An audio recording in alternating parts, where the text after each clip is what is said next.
मालेगाव तालुका पोलिसांनी दाखवली शौर्याची नवी गाथा। ओडिशा राज्यातील 2 नागरिकांचं अपहरण करून मारहाण व खंडणी वसुली करणाऱ्या टोळीचा पर्दाफाश करण्यात पोलिसांना मोठं यश मिळालंय। या धाडसी कारवाईत पोलिसांनी दोघांची सुटका करून 5 जणांना अटक केली आहे। शुक्रवारी 17 ऑक्टोबर रोजी मालेगाव तालुका पोलीस ठाण्याच्या पथकाने एका गंभीर अपहरण आणि जबरदस्तीने पैसे उकळवण्याच्या प्रकरणाचा तपास करून ओडिशा राज्यातील 2 नागरिकांची सुटका केली। फिर्यादी टीपी प्रसाद राजू आणि त्याचा मित्र जलंधर पोडाल हे शिर्डी दर्शनासाठी निघाले असताना समाधान देवरे आणि त्याच्या साथीदारांनी त्यांचं अपहरण केलं।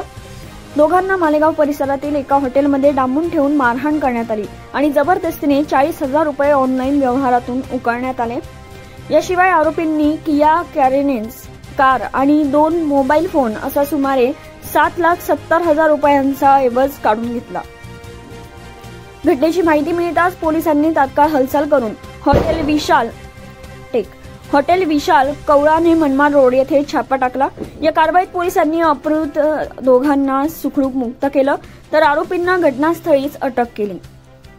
अटक केलेल्या संशयित आरोपींची नावे अशी आहेत: समाधान देवरे, रोशन आहिरे, सोमनाथ आहेर, गणेश मेडायत, शिवम पैठणकर।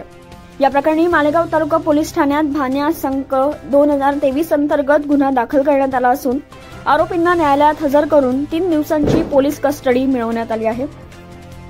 या संपूर्ण कारवाईचे मार्गदर्शन पोलीस अधीक्षक बाळासाहेब पाटील, अप्पर पोलीस अधीक्षक तेगबीर सिंग संधू आणि उपविभागीय पोलीस अधिकारी यशवंत बाविस्कर यांनी केले।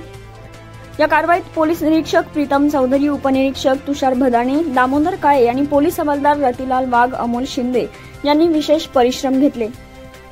या कारवाईमुळे अपहरण व जबरदस्तीने पैसे उकळणाऱ्या टोळीचा पर्दाफाश झाला असून 2 नागरिकांची सुखरूप सुटका करण्यात मालेगाव पोलिसांना यश आलंय।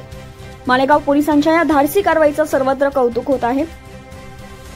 गरजा महाराष्ट्र 24 न्यूज साठी अरुण हिंगमिरे, नांदगाव।